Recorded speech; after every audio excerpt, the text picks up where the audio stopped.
The Type 100 is the meta SMG in Warzone, but there's a catch. Welcome to Minute Meta, where our goal is to get straight to the point with the best loadouts and news for Call of Duty Warzone. Remember, these are a guide. Adjust it where needed to better fit your playstyle. And please, if this helped you at all, drop a like to help us out in the algorithm and subscribe so you can find your way back. I'm your host, Darth Edward, and let's get into it. The Type 100 has been good since the beginning of Vanguard time to kill wise, but the horizontal recoil on it made it almost impossible to use. With the update on May 4th, they completely buffed the visual recoil on this gun, making it dramatically better to use. The secret of this gun is the 36 round mag. The 36 round mag with the recoil booster gets the time to kill on this gun down to 504 milliseconds. While the 36 rounds gets the time to kill down dramatically, it is also the biggest issue with this gun. If you are someone who does not have good movement or struggles to hit their shots, I do not suggest using this weapon. If that description fits you, I suggest using the well gun with no barrel and the 64 round mag. There will be a full video later this week describing that build. The other big issue with this gun, it has a very slow ADS time and sprint to fire time, so we have to keep that in mind when building. All the barrels on here, except for one,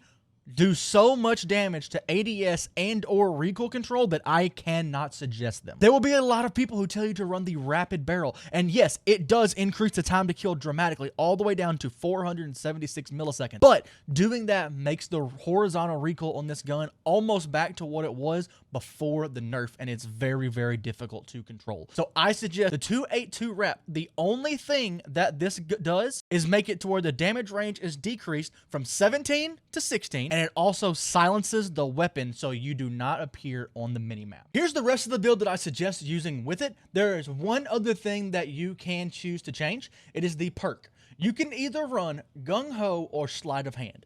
I personally suggest Sleight of Hand because of how little the ammo is, but Gung Ho does help with the sprint to fire. With the build that you have on here, I've really made sure that the sprint to fire is decreased as much as possible. As you can see, the sprint to fire is actually less than the ADS time, so I do not think that you need Gung Ho. I suggest using Sleight of Hand. Here's the build. Thank you so much for watching. Remember, if this helped you in any way, drop a like and subscribe so you can find your way back here. I'm Darth Edward, and as always, y'all slay out and aim for greatness.